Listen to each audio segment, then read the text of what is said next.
जी students, तो हम लोग प्रीवियस सेशन में इस एग्जाम्पल को इम्प्लीमेंट कर रहे थे। अच्छा, पहले तो मुझे ये बताएं कि मेरी वॉइस सबको सही आ रही है? जी सर। जी। तो जनाब, हम लोग यहाँ पर ये वाली एग्जाम्पल कर रहे थे कि भाई एक क्लास हमने बनाई थी, उसके अंदर एक स्टैटिक मेथड था। अब एक क्लास और ये भी बात डिस्कस हुई थी कि अगर क्लास को ही स्टैटिक कर दिया जाए तो जनाब उसके अंदर तमाम मेथड एट्रीब्यूट सब जो है वो शुड स्टैटिक। ठीक है। तो नॉन स्टैटिक वहाँ पर नहीं चल सकता, क्योंकि नॉन स्टैटिक को वेरिएबल वो ऑब्जेक्ट की ज़रूरत होगी और ऑब्जेक्ट स्टैटिक क्लास का बन नहीं सकता। बट यहाँ पे हमने एक नॉन स्टैटिक क्लास ली, लेकिन उसके अंदर स्टैटिक मेथड यूज़ किया, लेकिन कंस्ट्रक्टर को क्या कर दिया स्टैटिक। और स्टैटिक कंस्ट्रक्टर के बारे में हम ये बात कर रहे थे कि इसमें कोई एक्सेस मॉडिफायर नहीं आता। सही है, ये अलाउ ही नहीं करता कि भाई कोई एक्सेस मॉडिफायर में अगर अपने प्रोग्राम को यहाँ पे बिल्ड करता हूँ तो ये मुझे एक एरर दे देगा।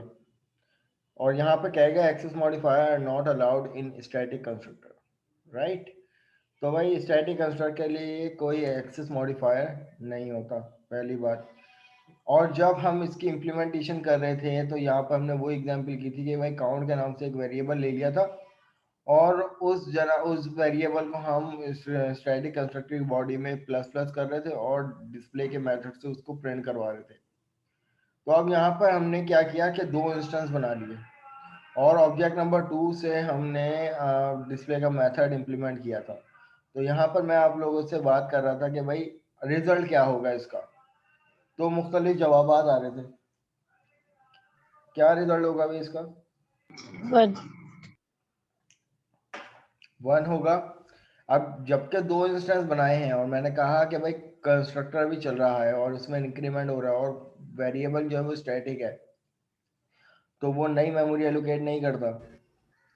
बट ये स्टिल जो है मुझे 1 देगा, 2 नहीं देगा। उसका रीज़न ये है क्योंकि कंस्ट्रक्टर स्टैटिक है, और स्टैटिक कंस्ट्रक्टर की डेफिनेशन ये है कि इट रन ओनली वंस। ठीक है। भले से आप 50 इंस्टेंस बना लो ऐसे, लेकिन वो चलेगा, पहले इंस्टेंस को लेगा और उसको इम्प्लीमेंट कर देगा। अगर मैं जनाब यहाँ पर स्टैटिक की जगह पब्लिक कंस्ट्रक्टर कर दूं, तो अब मुझे बताओ कि इसका आउटपुट क्या आएगा? सर 2 आएगा। अब इसका आउटपुट 2 आएगा। हंसी खुशी। जी ठीक है सर। जनाब। तो ये हमारे पास ऑल ओवर आज की लैब थी स्टैटिक मॉडिफायर्स पर। तो इसको ओवरव्यू कर लेते हैं, मैनुअल में हमने क्या क्या चीज़ें कवर अप की। तो यहाँ पर देखिए स्टैटिक मॉडिफायर के हवाले से कह रहे हैं कि भाई use static modifier to declare static member. Static modifier किस लिए इस्तेमाल करोगे कि कोई भी अगर आपको कोई भी मेंबर जो है वो डिक्लेयर करना हो एज ए स्टैटिक के तौर पर, तो which belong to the type itself rather than the specific object. ये बात सबको समझ में आती है कि अगर कोई भी मेंबर है तो वो अपनी टाइप से इन्वोक होगा, अपने ऑब्जेक्ट रेफरेंस से इन्वोक नहीं होगा, राइट। जी सर।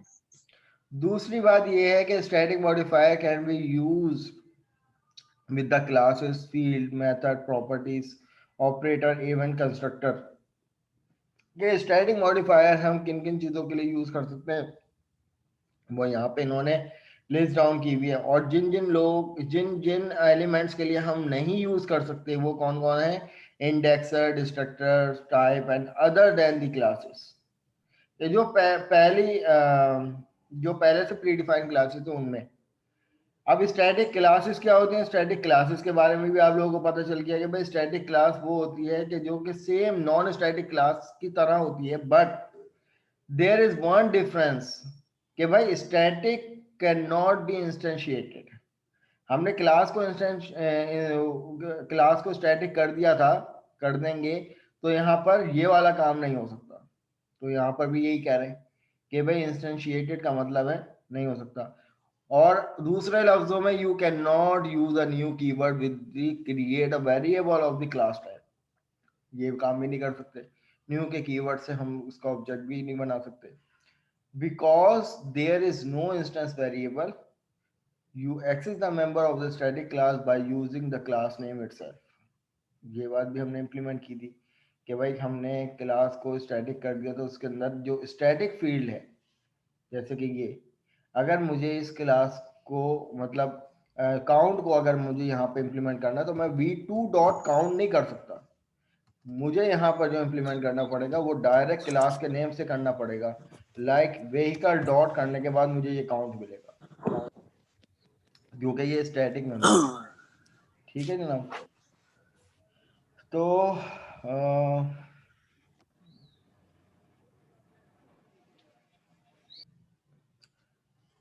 तो मजीद यहाँ पर इन्होंने और डेफिनेशन में डिफाइन किया हुआ एग्जाम्पल के तौर पर कि अगर आपके पास एक यूटिलिटी क्लास के नाम से कोई क्लास है और उसके अंदर कोई मेथड है तो वो मेथड बेसिकली इस तरीके से कॉल होगा, क्लास का नाम डॉट मेथड। अब यहाँ पे कुछ एग्जाम्पल इन्होंने दी हुई है मैनुअल में। अब जनाब यहाँ पर स्टैटिक मेंबर के बारे में क्या कहा जा रहा है कि भाई स्टैटिक मेंबर क्या होंगे, जो कि क्लास के एलिमेंट होंगे यकीनन। ठीक है। तो non static class can contain the static method field property events. ये बात भी हमने देखी थी। अगर क्लास नॉन स्टैटिक हो तो उसमें कोई शर्त नहीं है ऐसी कि आप उसमें मेंबर्स एट्रीब्यूट फंक्शन स्टैटिक बनाओ या नॉन स्टैटिक बनाओ, दोनों बना सकते हैं। लेकिन क्लास को अगर स्टैटिक कर दिया तो वहां पे क्या शर्त आ गई, वहां पे जनाब ये शर्त आ जाएगी कि भाई आपने तमाम फील्ड्स को क्या करना है, स्टैटिक करना है। सही है। असाइनमेंट में पता नहीं मैंने आप लोगों का ये सवाल रखा है यानी क्वेश्चन नंबर 1 अगर है किसी की बात तो देख लेना। रखा हुआ है सर। रखा हुआ है ना, तो उसका जवाब भी यस अब आप लोगों को पता होना चाहिए क्या होना चाहिए। मिल जरूरी गया नहीं है किस कि टाइम हर पे। बात का जवाब हो। ठीक है, कुछ चीजें नॉट पॉसिबल होती हैं। अच्छा, उस सवाल के जवाब में भाई अगर किसी ने सिर्फ ये लिख दिया नॉट पॉसिबल तो भाई मैं उसको आधे मार्क्स दूंगा। नॉट तो सर पॉसिबल कौन से वाले के जवाब में? क्वेश्चन नंबर 1, उसमें बकायदा कोड करके भी मुझे दिखा दो और एरर भी करके दिखा दो। अब फॉर एग्जांपल इस तरीके से कि अगर मैंने क्लास को स्टैटिक कर दिया, ठीक है, और उसमें फील्ड मेरे पास नॉन स्टैटिक है, तो जनाब आप यहाँ पर मुझे ये वाला काम करके दिखाएंगे कि पहले तो ये क्लास का इंस्टेंस नहीं बन सकता और इस तरीके से मैं v2 डॉट करने के बाद काउंट को जब डिक्लेयर करूँ तो काउंट पे भी यहाँ पर एरर आए, तो ये एरर स्क्रीन मुझे चाहिए और यहाँ पे आप डिस्क्राइब कर दोगे इस चीज को कि it is not possible because, because के बाद आप लोग अपना रीजन दोगे। तो ये है प्रॉपर जवाब उसका। सर ये लैब खत्म करके वो असाइनमेंट पे भी नजर दौड़ा दीजिएगा ना, आखिर में से वो आखिरी हाय पे हाय उसमें थोड़ा हाय सस्ता हाय। है।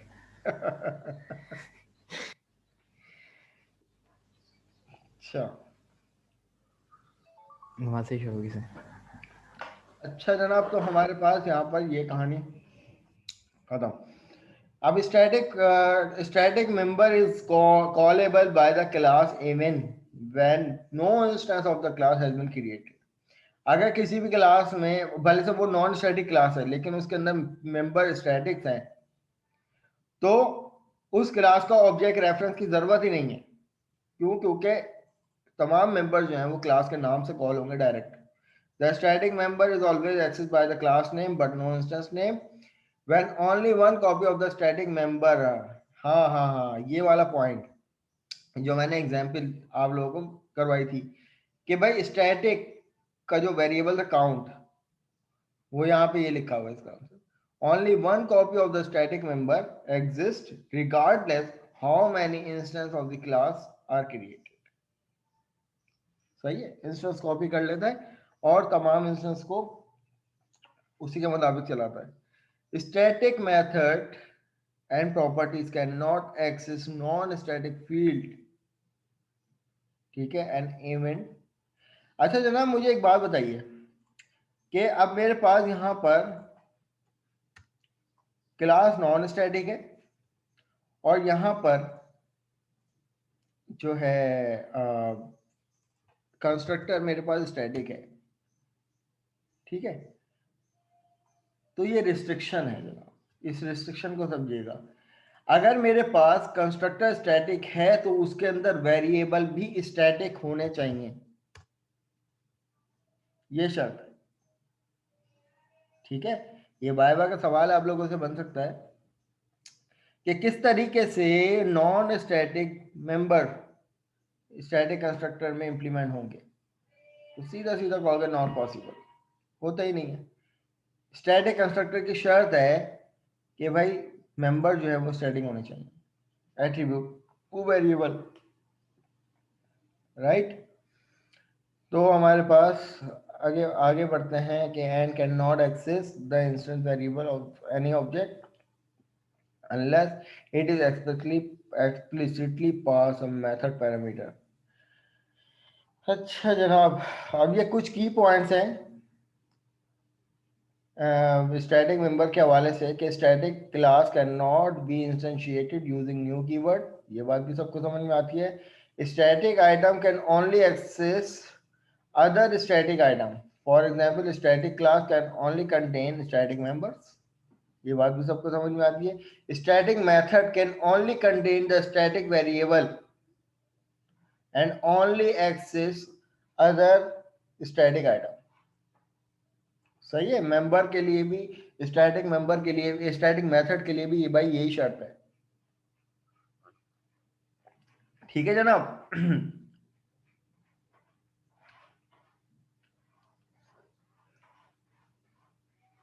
तो अगला पॉइंट क्या है कि भाई static item share the resource between the multiple user. इससे क्या मुराद, ये पॉइंट कौन समझाएगा? सर मतलब सर मतलब ये ना वो कर सकता है, किसी भी मल्टीपल यूजर्स को ना अपनी आइटम को ना सप्लाई कर सकता है, तो यानी मतलब यही अपनी वाला चीजें कॉन्सेप्ट, किसी के साथ शेयर कर सकता है। यही चीज के मल्टीपल इंस्टेंस को जैसे हम लोग काउंट करवा रहे थे, राइट। जी सर। तो वो ये वाला पॉइंट है। ऐसा इकबाल क्या कह रहे हैं सर, चाहे बना के, अच्छा दो भाई, अच्छा ही वो मैंने तुम्हारा मैसेज नहीं पढ़ा।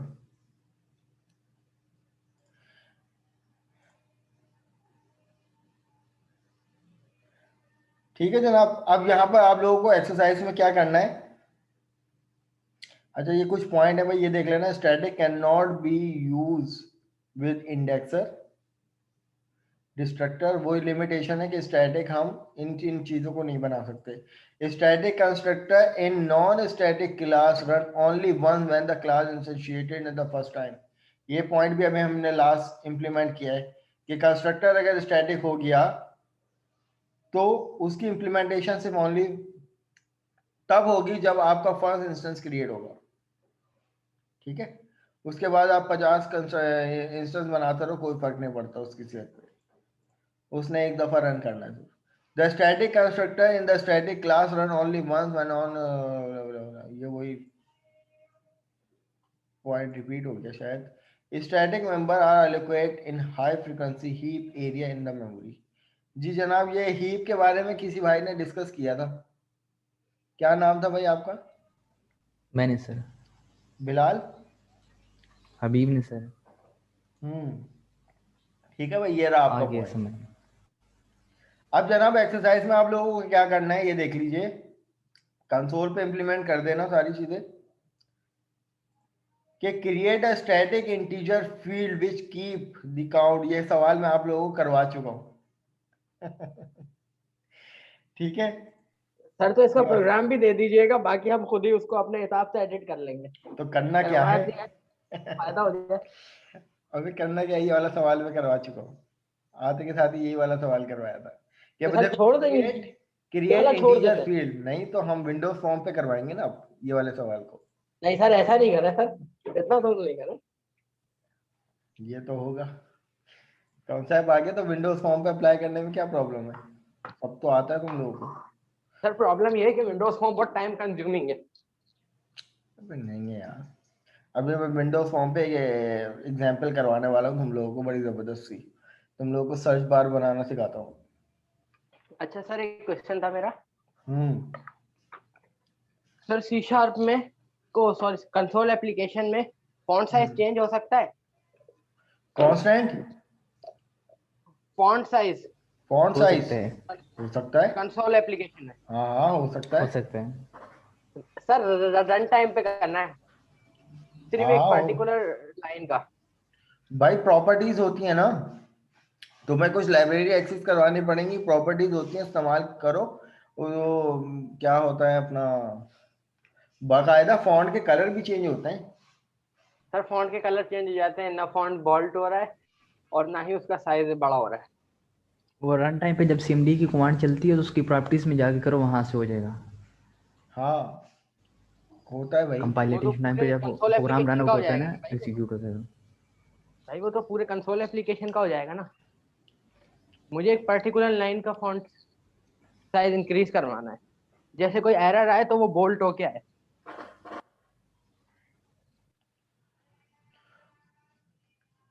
यार स्पेसिफिक लाइन में कोई प्रॉपर्टी भी तो तुम उसी ब्लॉक ऑफ कोड में इम्प्लीमेंट कर लो, जैसे कि कंसोल डॉट राइट लाइन में यकीनन होती होगी, अभी तो खैर मुझे याद नहीं है, लेकिन रिमाइंड करा देना, देख लेंगे इसको, चले ढूंढ सर। ढांड के निकाल लेंगे इसको। सर क्योंकि मैंने बहुत ढूंढा था उस दिन जब मैं कोड लिख रहा था, तो मुझे मिला ही नहीं था। हम्म सही। फॉन्ट साइज तो फॉन्ट कलर तो चेंज हो गया था, हम्म। लेकिन कुछ फॉन्ट का वो चेंज नहीं हो रहा था, स्टाइल या फिर बोर्डिंग चलो हो रहा तुम था। मुझे मुझे बताना, मैं फिर जो है ना तुम्हें बताऊंगा, देख दाख के मुझे रिमाइंड करा देना, ये चीज इंटरेस्टिंग चीज है, चले हो सर जाएगी सही है। जनाब। तो दूसरा सवाल क्या है कि क्रिएट अ चैट एप्लीकेशन। हाँ ये इंपॉर्टेंट सवाल है। देखो दो क्लासेस तुम लोगों को बनानी है, एक सर्वर के नाम से, एक क्लाइंट के नाम से, और सर्वर क्लास के अंदर आपने एक फंक्शनैलिटी ऐड करनी है ऐसी कि जब कि सर्वर की क्लास के अंदर क्लाइंट्स के ऑब्जेक्ट, नंबर ऑफ ऑब्जेक्ट पास करूं तो मुझे सर्वर की क्लास का कोई भी मेंबर मुझे बताए कि how many number of client is online, right. Simple यही वाला काम करना है, लेकिन अब दो क्लासेस के बिहाफ पर करना है। ये वाला काम तो हम लोग मेन में कर रहे थे ना, क्लास बने और मेन में इंस्टेंस बना दिए। अब आपको बकायदा वो काउंट की वैल्यू सर्वर की क्लास के किसी मेथड से प्रिंट करवा के दिखा देना, लेकिन इम्प्लीमेंटेशन क्लाइंट की मुझे कहीं भी मेन में ना दिखे। मेन में तुम सर्वर का मेथड को कॉल करवा सकते हो, लेकिन number of instance of client अगर सर्वर की क्लास में नहीं हुए तो ये सवाल मुझे कैंसिल करना पड़ जाएगा आप लोगों का, क्योंकि यहाँ पर कहा ही यही जा रहा है कि भाई दो क्लासेस को आपस में इंटरेक्ट किया जा रहा है। कि देखो अब मैं अगर सर्वर पे कनेक्ट होता हूँ तो मैं एक क्लाइंट हूँ, आप भी उसी सर्वर पे अगर कनेक्ट होते हो, जैसे हम अपने एलएमएस की बात कर लें तो सर्वर एक है, आप एक स्टूडेंट हो, मैं भी एक स्टूडेंट हूँ, मैं एज अ फैकल्टी भी वहाँ पे जो है वो एक्सेसिबल हो सकता हूँ, तो मैं दोनों तरीके से, मैं दो अलग अलग क्लाइंट हूँ। तो सर्वर क्या हुआ, एक, उसके अंदर जितने नंबर ऑफ इंस्टेंस क्लाइंट के क्रिएट होंगे, सर्वर की क्लास का कोई मेथड उसको काउंट करके, और वेरिएबल भी सर्वर का होना चाहिए कि जो काउंट करे कि how many number of instance of client class created, right. ये हो जाएगा। तीसरा सवाल ये है कि इसी सवाल को मॉडिफाई करना है, क्वेश्चन नंबर 2 को मॉडिफाई करना है, और क्या करना है, modify class of client that is only show the client creating on the screen for the first object initialization only.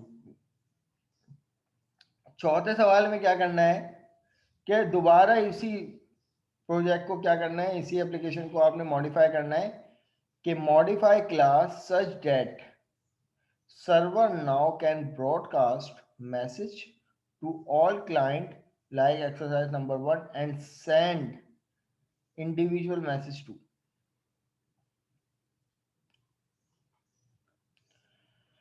सही है जनाब, ये चारों सवाल तुम बस कंसोल पे कर देना, कोई विंडोज फॉर्म पे नहीं दे रहा, ठीक है।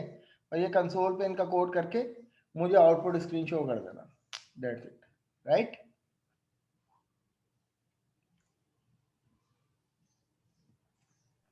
सर क्वेश्चन नंबर 4 दोबारा समझा दें। क्वेश्चन नंबर, अच्छा 4 और क्वेश्चन नंबर 2, जनाब देखो, पहले तो क्वेश्चन नंबर 2 को समझो। क्वेश्चन नंबर 2 में सिंपल ये कह रहे हैं, हमने ये वाला काम किया था ना कि हमने एक क्लास बनाई, फॉर इंस्टेंस के पब्लिक व्हीकल। अब ये काउंट का वेरिएबल किस क्लास का मेंबर है? व्हीकल का। आपने ये वाला काम जो है वो सर्वर की क्लास में करना है।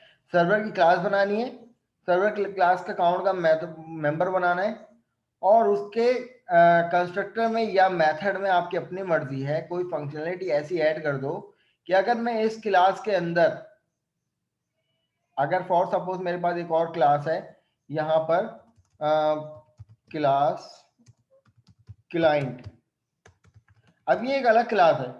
अब इस क्लाइंट क्लास के मैं नंबर ऑफ इंस्टेंस इसमें क्रिएट करूं, सही है, तो आप या तो कंस्ट्रक्टर में ये वाला काम करवा दो, या तो ये वाला काम इस मेथड में करवा दो कि भाई how many number of instance created in the server class. Client के ऑब्जेक्ट जो है वो सर्वर में कितने बने हैं, वो ये वेरिएबल काउंट कर दे, और आप मेन मेथड में उसको इंप्लीमेंट करवा के दिखा दो, डिस्प्ले करवा के दिखा दो, क्योंकि मेन में ही आप लोग डिस्प्ले करवाओगे ना। लेकिन क्लाइंट के इंस्टेंस आप लोगों ने सर्वर पे बनाने, और फिर सर्वर क्लास का कोई मेथड या कंस्ट्रक्टर आपको डिफाइन करे, बताए कि भाई सर्वर क्लास में इस टाइम कितने नंबर ऑफ क्लाइंट के इंस्टेंस क्रिएट हुए हैं। ठीक है, अच्छा क्वेश्चन नंबर 3 कर लो सवाल, छोड़ो चौथा, 3 कर लो, सही है। जी सर। अच्छा जनाब, तो यहाँ पर हम अपनी असाइनमेंट कंसोल सर थोड़ा सा समझा दें।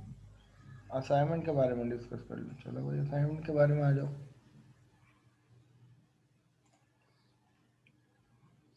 सर असाइनमेंट की ड्यू डेट क्या है? ये आपके सीआर बताएंगे ना, वो आपने जीसीआर पे नहीं देखा उसकी ड्यू डेट सर 18 फेब लिखी है, है? 2 सेकंड मार्च मार्च डन में। लेट का ऑप्शन आ रहा है, उसमें मिसिंग आ रहा है, समझ नहीं आ रहा। जनाब आप असाइनमेंट की बात करो या लैब टास्क की बात कर रहे हो? असाइनमेंट। असाइनमेंट नंबर 1 ना? असाइनमेंट नंबर 1 की तो मैंने इंक्रीज हो सकती है इसमें। डेट तो मैंने मार्च की रखी हुई है जनाब। सर 2 मार्च तक है ना, लेकिन थोड़ी सी इंक्रीज कर सकते हैं।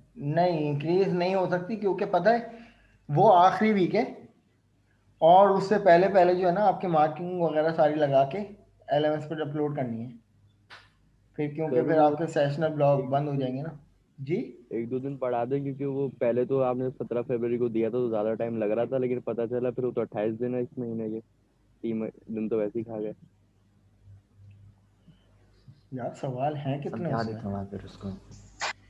सर 7 जिनसे चलो देखते हैं फिर।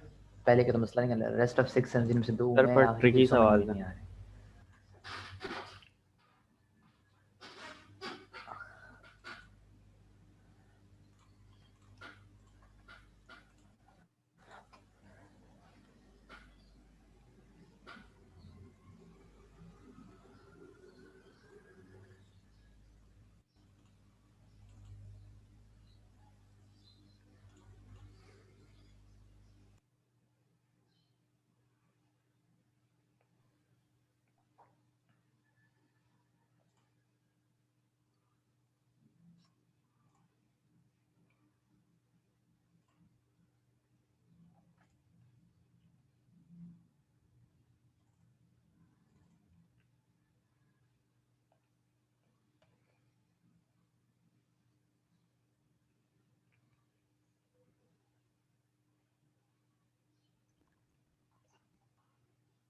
अच्छा यही वाला था असाइनमेंट आप लोगों को? यूजर के इनपुट पे रखना है कि यूजर उसका खुद डाले कि मेरा एरिया, मेरे घर का एरिया इतना है, और वहाँ पे हम प्रिंट करवा दें नीचे मैसेज के दिस इज जी my house and it's area.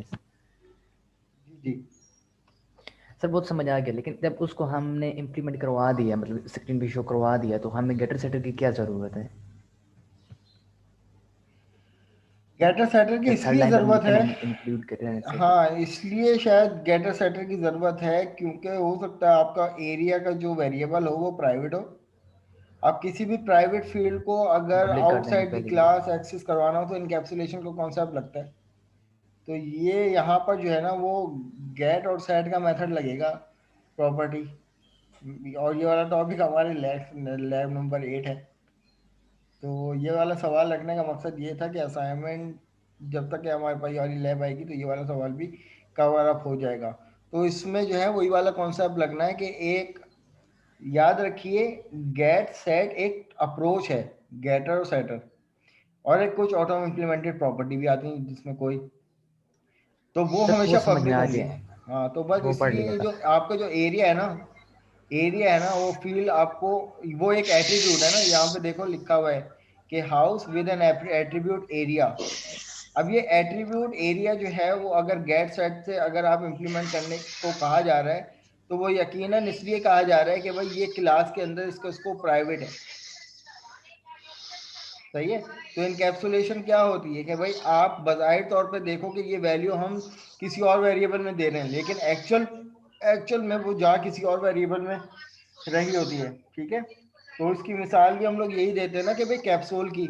तो कैप्सूल क्या होता है, हम समझते हैं कि भाई कैप्सूल खा लिया ठीक हो गए, लेकिन असर कौन करता है, जो अंदर की दवा होती है। तो यहाँ पर ये जो आपका एरिया जो वेरिएबल है ये प्राइवेट है, और प्राइवेट को अगर आउटसाइड की क्लास एक्सेस करवाना है यूजर इनपुट लेने के लिए कंस्ट्रक्टर के थ्रू एज अ पैरामीटर के तौर पे, तो जनाब आपको वहाँ पर वो करना पड़ेगा, उसको गेट और सेट का इस्तेमाल करना पड़ेगा। लेकिन हम पहले उसी क्लास के अंदर उसका एट्रीब्यूट डिफाइन करके उसको नीचे कंस्ट्रक्टर में डिफाइन कर देंगे और मेथड्स को कॉल करवा लेंगे ना, हम मुश्किल में क्यों पड़े। हाँ ठीक है, ऐसा कर लो, no issue.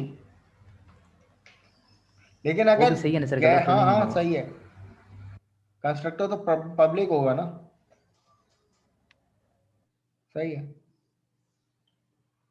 Sir what is the philosophy with the present area of the primitive scale?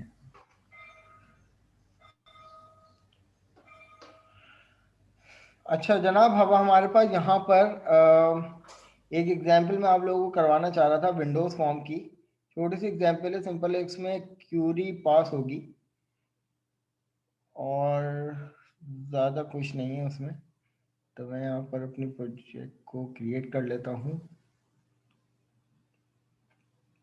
May be ये चीज़ आप लोगों के आपके प्रोजेक्ट में काम आ जाए।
सर ये एग्जाम्पल करा रहे हैं। जी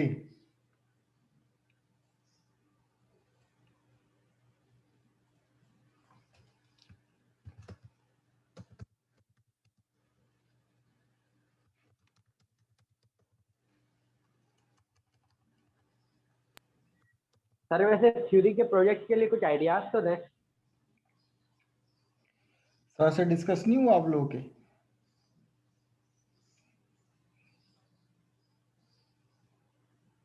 सर से बात हुई होगी ना?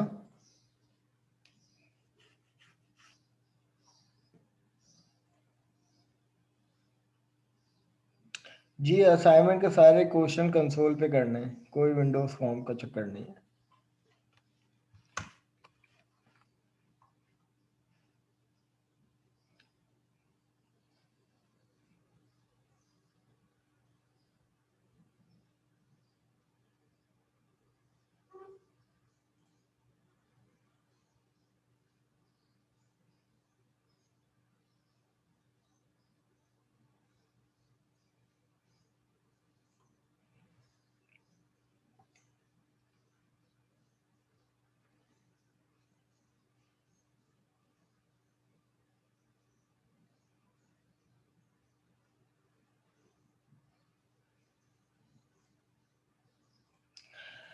जनाब मेरे पास यहाँ पर एक अदर डेटाबेस है जिसका नाम है DBMS लैब नंबर 6 और उसके अंदर एक अदर ये टेबल है।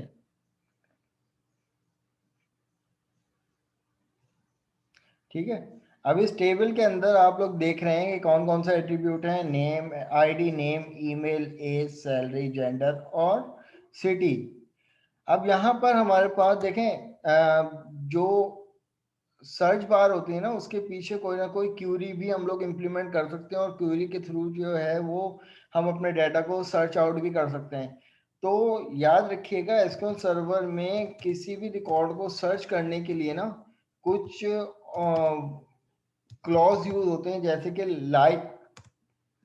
लाइक क्लॉज यूज होता है। लाइक क्लॉज स्पेसिफाई करता है कि भाई आया यूजर की तरफ से आने वाला सर्चिंग पैटर्न क्या है, और सर्चिंग पैटर्न जो बनते हैं वो इन चार किस्म के ऑपरेटर से मिलकर बनते हैं। पहला ऑपरेटर होता है परसेंटेज, दूसरा ऑपरेटर होता है अंडरस्कोर, तीसरा ऑपरेटर होता है ये वाला, और चौथा ऑपरेटर होता है ये वाला।